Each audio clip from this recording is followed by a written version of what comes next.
இறைவாக்கினர் எரேமியா நூல் அதிகாரம் 41. 7ஆம் மாதத்தில் அரச குலத்தவனும் அரசரின் உயர் அதிகாரிகளுள் ஒருவனும் எலிசாமாவின் பேரனும் நெத்தனியாவின் மகனுமான இஸ்மாயேல் தன்னோடு 10 பேரை அழைத்து கொண்டு மிஸ்பாவில் இருந்த அகிகாமின் மகன் கெதலியாவிடம் வந்தான். அங்கு அவர்கள் அனைவரும் ஒன்றாக உணவு அருந்திக் கொண்டிருந்த வேளையில் நெத்தனியாவின் மகன் இஸ்மாயேலும் அவனோடு இருந்த 10 பேரும் எழுந்து சாப்பானின் பேரனும் அகிகாமின் மகனும் பாபிலோனிய மன்னன் நாட்டின் ஆளுநனாக ஏற்படுத்தியிருந்தவனுமாகிய கெதலியாவை வாளால் வெட்டி கொன்றார்கள். மேலும் கெதலியாவோடு மிஸ்பாவில் இருந்த யூதா நாட்டினர் அனைவரையும் அங்கு இருக்க நேரிட்ட கல்தேய வீரர்களையும் இஸ்மாயேல் வெட்டி வீழ்த்தினான். கெதலியா கொலை செய்யப்பட்டு 2 நாள்கள் ஆன பின்னும் அது பற்றி யாருக்கும் தெரியவில்லை. அப்படி இருக்க செக்கேமிலிருந்தும் சீலோவிலிருந்தும் சமாரியாவில் இருந்தும் தாடியை சிரைத்து ஆடைகளை கிழித்து உடலை கீறிக்கொண்ட 80 பேர் ஆண்டவரின் இல்லத்தில் ஒப்புக்கொடுக்குமாறு தானிய படையல்களையும் தூபத்தையும் கையில் ஏந்தி கொண்டு வந்தனர். அவர்களை சந்திக்க நெத்தனியாவின் மகன் இஸ்மாயேல் மிஸ்பாவினின்று புறப்பட்டு அழுது கொண்டே சென்றான். அவர்களை சந்தித்த போது அகிகாமின் மகன் கெதலியாவை வந்து பாருங்கள் என்று அவர்களிடம் கூறினான். அவர்கள் நகருக்குள் நுழைந்திடவே நெத்தனியாவின் மகன் இஸ்மாயேலும் அவனோடு இருந்தவர்களும் அவர்களை கொன்று நிலவரைக்குள் தள்ளிவிட்டார்கள். அவர்களுள் 10 பேர் இஸ்மாயேலை நோக்கி, எங்களை கொல்லாதீர், ஏனெனில் கோதுமை, வார்கோதுமை, எண்ணெய், தேன் ஆகியவற்றை சேர்த்து வயலில் மறைத்து வைத்திருக்கிறோம் என்றனர். எனவே அவன் அவர்களுடைய சகோதரர்களோடு அவர்களை கொல்லாமல் விட்டுவிட்டான். நெத்தனியாவின் மகன் இஸ்மாயேல் கெதலியாவை முன்னிட்டு கொன்று குவித்த மனிதர்களின் பிணங்கள் எல்லாவற்றையும் ஒரு நிலவரைக்குள் தள்ளி அதை நிரப்பினான். அது இஸ்ரேல் அரசர் பாசாவினின்று தம்மை பாதுகாத்து கொள்ளும் பொருட்டு அரசர் ஆசா வெட்டியிருந்ததாகும். மிஸ்பாவில் எஞ்சியிருந்த எல்லா மக்களையும் இஸ்மாயேல் சிறைப்படுத்தினான். அவர்களுள் அகிகாமின் மகனாகிய கெதலியாவின் பொறுப்பில் மெய்காப்பாளரின் தலைவனான நெபுசரதான் விட்டிருந்த அரசு புதல்வியரும் மற்ற மக்களும் இருந்தார்கள். நெத்தனியாவின் மகன் இஸ்மாயேல் அவர்கள் எல்லாரையும் சிறைப்பிடித்து கொண்டு அம்மோனியரின் நாட்டுக்கு போக புறப்பட்டான். நெத்தனியாவின் மகன் இஸ்மாயேல் செய்திருந்த கொடுமை அனைத்தையும் பற்றி காராயாகின் மகன் யோகனானும் அவரோடு இருந்த படைத்தலைவர்கள் அனைவரும் அறிய வந்தார்கள். அப்பொழுது அவர்கள் தங்களோடு இருந்த ஆள்கள் எல்லாரையும் அழைத்து கொண்டு நெத்தனியாவின் மகனாகிய இஸ்மாயேலோடு போரிட புறப்பட்டு கிபெயோனின் பெரிய நீர்நிலை அருகே அவனை நெருங்கினார்கள். இஸ்மாயேலின் பிடியிலிருந்த மக்கள் எல்லாரும் காராயாகின் மகன் யோகனானையும் அவரோடு இருந்த படைத்தலைவர்களையும் கண்டு மகிழ்ச்சியுற்றார்கள். இஸ்மாயேல் சிறைப்படுத்தி மிஸ்பாவிலிருந்து கூட்டி சென்றிருந்த மக்கள் எல்லாரும் அவனை விட்டுவிட்டு காராயாகின் மகன் யோகனானோடு சேர்ந்து கொண்டார்கள். ஆனால் நெத்தனியாவின் மகன் இஸ்மாயேல் 8 பேரோடு யோகனானிடமிருந்து தப்பி அம்மோனியரின் நாட்டுக்கு ஓடிப்போனான். நெத்தனியாவின் மகன் இஸ்மாயேல் அகிகாமின் மகன் கெதலியாவை கொன்றபின் மிஸ்பாவில் எஞ்சியிருந்த படைவீரர், பெண்டீர், சிறுவர், அரசவையோர் ஆகியோரை சிறைப்பிடித்து இழுத்து வந்திருந்தான். இவர்களை காராயாகின் மகன் யோகனானும் அவரோடு இருந்த படைத்தலைவர்கள் அனைவரும் கிபெயோனிலிருந்து அழைத்து வந்தார்கள். அவர்கள் எல்லாரும் புறப்பட்டு பெத்லகேமுக்கு அருகில் இருந்த கேருத் கிம்காமில் தங்கினார்கள். பாபிலோனிய மன்னன் நாட்டின் ஆளுநனாக ஏற்படுத்தியிருந்த அகிகாமின் மகன் கெதலியாவை நெத்தனியாவின் மகன் இஸ்மாயேல் கொன்று போட்ட காரணத்தினால் அவர்கள் கல்தேயருக்கு அஞ்சி அவர்களிடமிருந்து தப்பிக்கும்படி எகிப்துக்கு போக எண்ணியிருந்தார்கள். இறைவாக்கினர் எரேமியா நூல் அதிகாரம் 42. எரேமியாவின் மன்றாட்டும் ஆண்டவரின் மறுமொழியும்.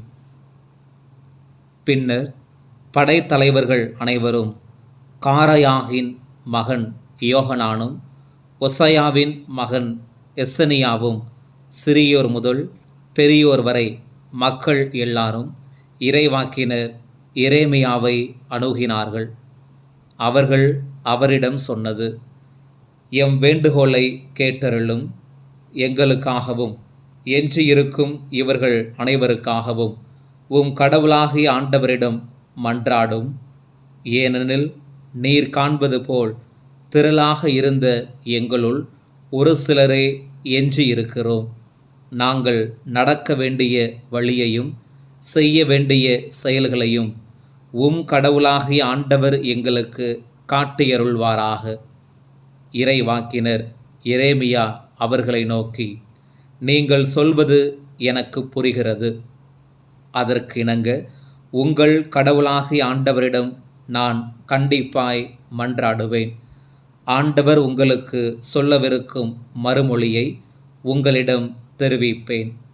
உங்களிடமிருந்து ஒன்றையும் மறைக்க மாட்டேன் என்றார். அதற்கு அவர்கள் எரேமியாவிடம் கூறியது: உம் கடவுளாகிய ஆண்டவர் உம் வழியாக எங்களுக்கு வெளிப்படுத்தவிருக்கும் எல்லா சொற்களின்படியும் நாங்கள் நடப்போம் என்பதற்கு ஆண்டவரே நமக்கு இடையில் உண்மையும் நம்பிக்கையும் உள்ள சாட்சியாவார். நன்மையோ தீமையோ எதுவாயினும் நாங்கள் எம் கடவுளாகிய ஆண்டவரின் குரலுக்கே செவி சாய்ப்போம். அவரிடமே நாங்கள் உம்மை அனுப்பி வைக்கிறோம். ஏனெனில் எம் கடவுளாகிய ஆண்டவரின் குரலுக்கு நாங்கள் செவி சாய்க்கும் பொழுது எங்களுக்கு நன்மையே விளையும். 10 நாள்களுக்கு பின்னர் ஆண்டவரின் வாக்கு எரேமியாவுக்கு அருளப்பட்டது. எனவே அவர் காரையாகின் மகன் யோகனானையும் அவரோடு இருந்த படைத்தலைவர்கள் அனைவரையும், சிறியோர் முதல் பெரியோர் வரை மக்கள் எல்லாரையும் அழைத்தார். அவர் அவர்களிடம் சொன்னது: உங்கள் வேண்டுகோளை இஸ்ரவேலின் கடவுளாகிய ஆண்டவர் முன் வைத்து மன்றாடுமாறு நீங்கள் என்னை அனுப்பினீர்கள். அவர் இவ்வாறு கூறுகிறார்: நீங்கள் இந்த நாட்டிலேயே தொடர்ந்து குடியிருந்தால் நான் உங்களை கட்டு எழுப்புவேனையன்றி அழித்தொழிக்க மாட்டேன், நட்டு வளர்ப்பேனேயன்றி பிடுங்கி எறிய மாட்டேன். ஏனெனில் நான் உங்களுக்கு அளித்துள்ள தண்டனை பற்றி மனம் வருந்துகிறேன். நீங்கள் அஞ்சி நடுங்கும் பாபிலோனிய மன்னனுக்கு இனி அஞ்ச வேண்டாம், நீங்கள் அவனுக்கு அஞ்சவே வேண்டாம் என்கிறார் ஆண்டவர். ஏனெனில் உங்களை மீட்கும் பொருட்டும் அவனுடைய கையினின்று உங்களை விடுவிக்கும் பொருட்டும் நான் உங்களோடு இருக்கிறேன். நான் உங்களுக்கு இரக்கம் காட்டுவேன்.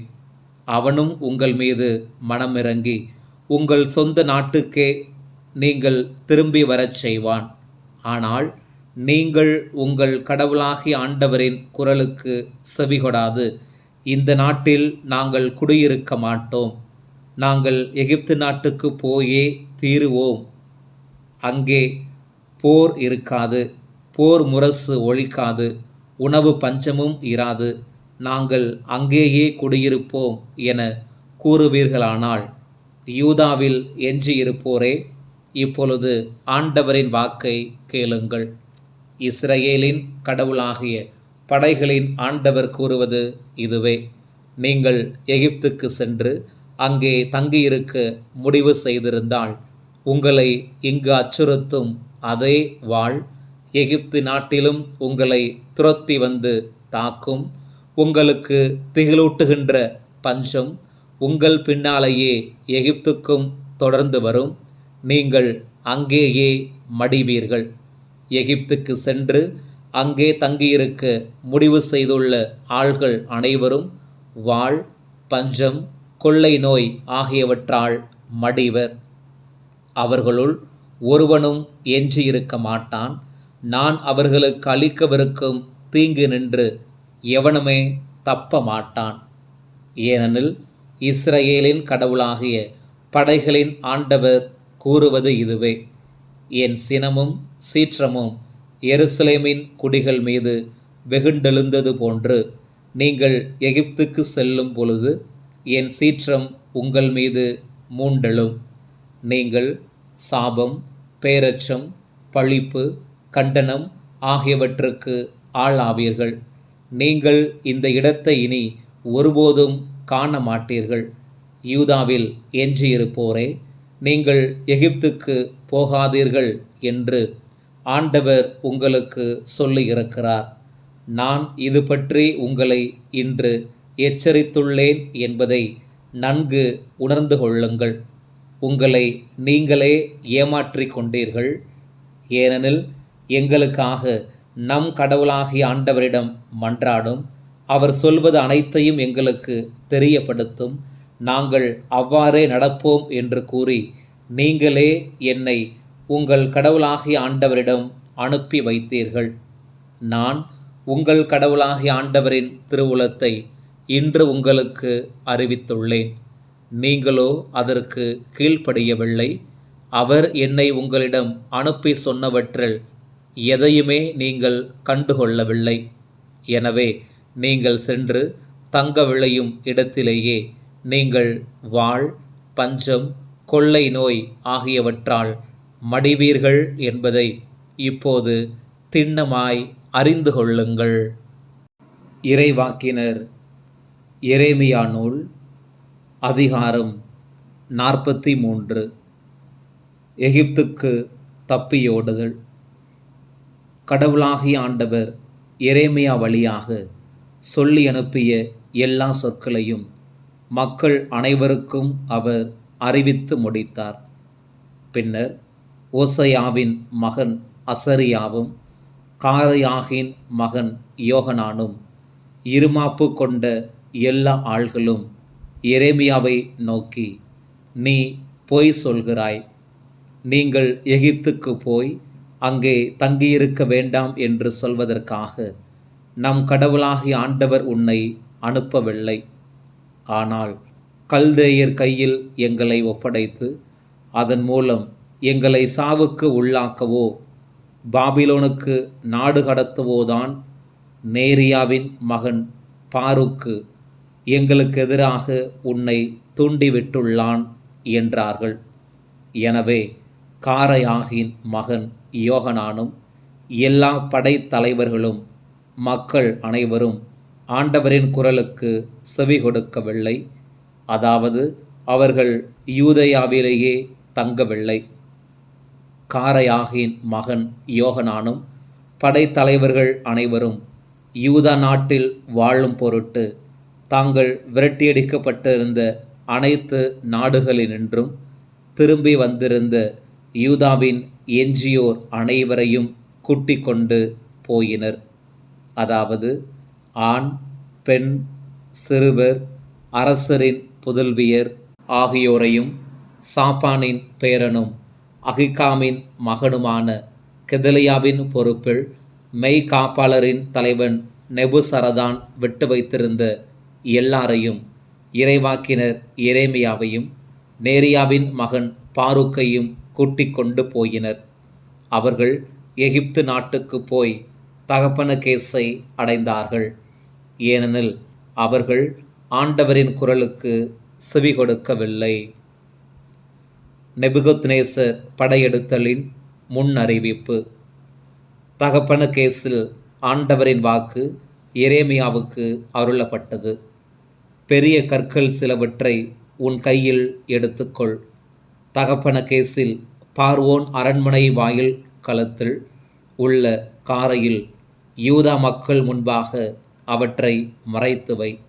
பிறகு நீ அவர்களிடம் சொல்ல வேண்டியது: இஸ்ரவேலின் கடவுளாகிய படைகளின் ஆண்டவர் இவ்வாறு கூறுகிறார்: என் ஊழியனும் பாபிலோனிய மன்னனுமான நெபுகத்நேசரை இங்கு வரவழைப்பேன்.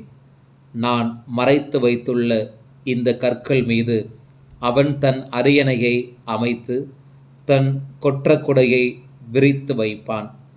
அவன் வந்து எகிப்து நாட்டை தாக்கி அழிப்பான். சாவுக்குரியோர் சாவர், நாடு கடத்தலுக்குரியோர் நாடு கடத்தப்படுவர், வாளுக்குரியோர் வாளால் மாழ்வர். மேலும் அவன் எகிப்திய தெய்வங்களின் கோவில்களை தீக்கிரையாக்குவான். அத்தெய்வ சிலைகளை எரித்து தூக்கிச் செல்வான். இடையன் தன் ஆடையை துப்புரவு செய்வது போல் அவன் எகிப்தை துப்புரவு செய்வான். அங்கிருந்து நலமே திரும்பிச் செல்வான். எகிப்து நாட்டில் உள்ள பெத்சமேசின் தூண்களை அவன் தகர்த்தெறிவான். எகிப்திய தெய்வங்களின் கோவில்களை தீக்கிரையாக்குவான்.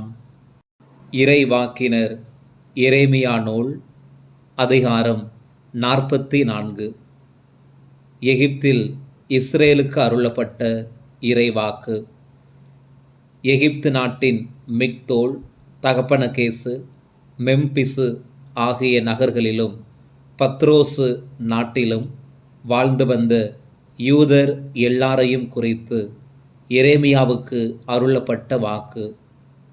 இஸ்ரவேலின் கடவுளாகிய படைகளின் ஆண்டவர் இவ்வாறு கூறுகிறார்: எருசலேம் மீதும் யூதாவின் எல்லா நகர்கள் மீதும் நான் வருவித்துள்ள தண்டனையை நீங்கள் பார்த்திருக்கிறீர்கள். இதோ, இன்று அவை பாழடைந்து குடியிருப்பாரற்று கிடக்கின்றன. ஏனெனில் அவர்களோ நீங்களோ உங்கள் மூதாதையரோ அறிந்திராத வேற்று தெய்வங்களை அவர்கள் நாடிச் சென்று தூபங்காட்டி அவற்றை தொழுததன் மூலம் தீச்செயல் புரிந்து எனக்கு சினமூட்டினார்கள். நான் வெறுக்கின்ற இந்த அருவருப்பான செயலை செய்யாதீர்கள் என்று சொல்லுமாறு என் ஊழியரான இறைவாக்கினர் அனைவரையும் திரும்ப திரும்ப உங்களிடம் அனுப்பி வைத்தேன். அவர்களோ அதை கேட்கவில்லை, காதில் வாங்கிக் கொள்ளவும் இல்லை. தங்கள் தீச்செயலை விட்டு திரும்பவில்லை, வேற்று தெய்வங்களுக்கு தூபங்காட்டுவதை நிறுத்தவும் இல்லை. எனவே என் சீற்றமும் சினமும் யூதாவின் நகர்கள் மேலும் எருசலேமின் தெருக்கள் மேலும் மூண்டெழுந்து அவற்றை தீக்கிரையாக்கின. இன்று காண்பது போல் அவை பாழடைந்து ஆளரவமற்று போயின. இப்போது இஸ்ரவேலின் கடவுளாகிய படைகளின் ஆண்டவர் இவ்வாறு கூறுகிறார்: உங்களுள் ஒருவன் கூட எஞ்சியிராதபடி ஆண்கள், பெண்கள், சிறுவர், குழந்தைகள் ஆகிய அனைவரையும் யூதாவினின்று அழித்து விடுவதன் மூலம் நீங்கள் உங்களுக்கே பெருந்தீங்கை விளைவித்து கொள்ள பார்க்கிறீர்களே, அது ஏன்?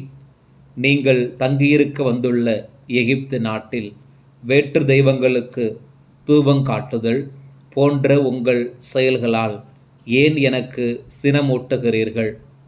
நீங்கள் அழிந்து போகுமாறு உலகின் எல்லா மக்களினத்தார் நடுவிலும் பழிப்புக்கும் கண்டனத்துக்கும் உள்ளாவதற்கா இவ்வாறு செய்கிறீர்கள்? உங்கள் மூதாதையரின் தீச்செயல்களையும் யூதா அரசர்களின் தீச்செயல்களையும் அவர்களுடைய மனைவியரின் தீச்செயல்களையும் உங்களுடைய சொந்த தீச்செயல்களையும் யூதா நாட்டிலும் எருசலேமின் தெருக்களிலும் உங்கள் மனைவியர் செய்த தீச்செயல்களையும் நீங்கள் மறந்து போய் விட்டீர்களா? இந்நாள் வரை அவர்கள் எனக்கு பணிந்து போகவில்லை, அஞ்சி நடக்கவில்லை. உங்களுக்கும் உங்கள் மூதாதையருக்கும் நான் கொடுத்திருந்த திருச்சட்டத்தின்படியும் நியமங்களின்படியும் ஒழுகவும் இல்லை. எனவே இஸ்ரவேலின் கடவுளாகிய படைகளின் ஆண்டவர் இவ்வாறு கூறுகிறார்: இதோ, உங்களுக்கு தண்டனை அளிக்கவும் யூதா முழுவதையும் அழிக்கவும் நான் முடிவு செய்துள்ளேன். எகிப்து நாட்டிற்கு வந்து தங்கியிருக்க முடிவு செய்துள்ள யூதாவின் எஞ்சியோரை நான் தாக்க அவர்கள் எல்லாரும் அழிந்து போவார்கள். எகிப்து நாட்டில் அவர்கள் அனைவரும் வீழ்ச்சியுறுவார்கள். வாளுக்கும் பஞ்சத்துக்கும் இரையாவார்கள். சிறியோர் முதல் பெரியோர் வரை எல்லாரும் வாளாலும் பஞ்சத்தாலும் மடிவார்கள். சாபம், பேரச்சம், பழிப்பு, கண்டனம் ஆகியவற்றுக்கு ஆளாவார்கள்.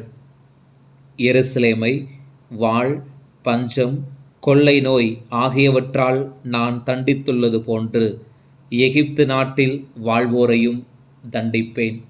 எகிப்து நாட்டில் தங்கியிருக்கும்படி வந்துள்ள யூதாவின் எஞ்சியோருள் எவருமே தப்ப மாட்டார், உயிர் பிழைக்கவும் மாட்டார். யூதா நாட்டில் குடியிருக்கும் பொருட்டு அங்கு திரும்பி செல்ல ஆவலோடு ஏங்கியும் அங்கு திரும்பிச் செல்ல மாட்டார்.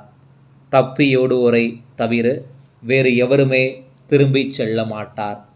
அப்பொழுது தங்கள் மனைவியர் வேற்று தெய்வங்களுக்கு தூபம் காட்டியதை அறிந்திருந்த எல்லா ஆண்களும் அங்கு கூட்டமாய் நின்று கொண்டிருந்த எல்லா பெண்களும் எகிப்து நாட்டிலும் பத்ரோசிலும் வாழ்ந்து வந்த மக்கள் அனைவரும் எரேமியாவுக்கு மறுமொழியாக கூறியது: ஆண்டவர் பெயரால் எங்களுக்கு நீர் அறிவித்துள்ள செய்திக்கு நாங்கள் செவி கொடுக்க மாட்டோம். நாங்கள் செய்து கொண்ட எல்லா நேர்ச்சைகளையும் திண்ணமாய் நிறைவேற்றுவோம். நாங்களும் எங்கள் மூதாதையரும் அரசர்களும் தலைவர்களும் யூதாவின் நகர்களிலும் எருசலேமின் தெருக்களிலும் செய்துள்ளது போல நாங்கள் விண்ணக அரசிக்கு தூபம் காட்டுவோம், நீர்ம படையல்களை படைப்போம். ஏனெனில் அப்பொழுது எங்களுக்கு ஏராளமான உணவு இருந்தது, நாங்கள் வளமுடன் வாழ்ந்தோம், தீமை எதுவும் எங்களை அணுகியதில்லை. ஆனால் நாங்கள் விண்ணக அரசிக்கு தூபம் காட்டுவதையும் நீர்ம படையல்களை படைப்பதையும் நிறுத்திவிட்ட காலத்திலிருந்து எங்களுக்கு எல்லாமே குறைபாடாய் உள்ளது. வாளாலும் பஞ்சத்தாலும் நாங்கள் அழிந்து கொண்டிருக்கிறோம். அப்பொழுது பெண்கள் விண்ணக அரசிக்கு தூபம் காட்டி நீர்ம படையல்களை படைத்த பொழுது எங்கள் கணவர்களின் ஒப்புதல் இல்லாமலா நாங்கள் விண்ணக அரசியின் உருவம் தாங்கிய மாவடை சுட்டு நீர்ம படையல்கள் படைத்தோம் என்றார்கள். இவ்வாறு மறுமொழி கூறிய ஆண்கள், பெண்கள் ஆகிய எல்லா மக்களிடமும் எரேமியா கூறியது: நீங்களும் உங்கள் மூதாதையர், அரசர்கள், தலைவர்கள், நாட்டு மக்கள் எல்லாரும் யூதாவின் நகர்களிலும் எருசலேமின் தெருக்களிலும் தூபம் காட்டினீர்களே, அதை ஆண்டவர் மறந்துவிட்டாரா? அதை அவர் தம் நினைவில் கொள்ளவில்லையா? நீங்கள் செய்துள்ள தீச்செயல்களையும் அருவருப்பான செயல்களையும் ஆண்டவரால் பொறுத்து கொள்ள முடியவில்லை. அதனால் உங்கள் நாடு கண்டனத்திற்கும் பேரச்சத்திற்கும் சாபத்திற்கும் உள்ளாகி இன்று காண்பது போல குடியிருப்பாரற்று கிடக்கிறது. நீங்கள் தூபங்காட்டியதாலும் ஆண்டவருக்கு எதிராக பாவம் செய்ததாலும் அவரது குரலுக்கு செவிகொடாது அவருடைய திருச்சட்டம், நியமங்கள், ஒழுங்குமுறைகள் ஆகியவற்றுக்கு ஏற்ப ஒழுகாததாலுமே இன்றும் காண்பது போல் இத்தீங்கு உங்களுக்கு நேர்ந்துள்ளது. தொடர்ந்து எரேமியா எல்லா மக்களையும் எல்லா பெண்களையும் நோக்கி கூறியது: எகிப்து நாட்டில் உள்ள யூதாவின் மக்களே, நீங்கள் அனைவரும் ஆண்டவரின் சொல்லுக்கு செவிகொடுங்கள். இஸ்ரவேலின் கடவுளாகிய படைகளின் ஆண்டவர் கூறுவது இதுவே: நீங்களும் உங்கள் மனைவியரும் விண்ணக அரசிக்கு தூபங்காட்டி நீர்ம படையல்களை அவளுக்கு படைப்பதாக நாங்கள் செய்து கொண்ட நேர்ச்சைகளை நிறைவேற்றியே தீருவோம் என்று சொல்லால் கூறியதை செயலில் நிறைவேற்றி விட்டீர்கள். நன்று, நன்று. உங்கள் நேர்ச்சைகளை நிறைவேற்றுங்கள், உங்கள் பொருத்தனைகளை செலுத்துங்கள். எனவே எகிப்து நாட்டில் குடியிருக்கும் யூதாவின் மக்களே, நீங்கள் அனைவரும் ஆண்டவரின் வாக்கை கேளுங்கள். ஆண்டவர் கூறுகிறார், தலைவராகிய வாழும் ஆண்டவர் மேல் ஆணை எனச் சொல்லி எகிப்து நாடெங்கும் யூதாவின் எந்த குடிமகனும் என் பெயரை வாயால் உச்சரிக்க மாட்டான் என்று என் பெருமை வாய்ந்த பெயரால் நான் ஆணையிட்டு கூறியுள்ளேன். நன்மை விளைவிக்கவன்று தீமை விளைவிக்கவே அவர்கள் மட்டில் நான் விழிப்பாய் இருக்கிறேன். எகிப்து நாட்டில் உள்ள யூதாவின் மக்கள் எல்லாரும் முற்றிலும் அழியும் வரை வாளாலும் பஞ்சத்தாலும் அவர்களை வதைப்பேன். வாளுக்கு தப்பும் ஒரு சிலரே எகிப்து நாட்டு நின்று யூதா நாட்டுக்கு திரும்பிச் செல்வர். அப்பொழுது எகிப்து நாட்டில் தங்கியிருக்கும்படி வந்துள்ள யூதாவின் எஞ்சியோர் அனைவரும் என் சொல் நிலை நிற்குமா அல்லது அவர்களுடைய சொல் நிலை நிற்குமா என்பதை அறிந்து கொள்வர். நான் இந்த இடத்திலேயே உங்களை தண்டிப்பேன்.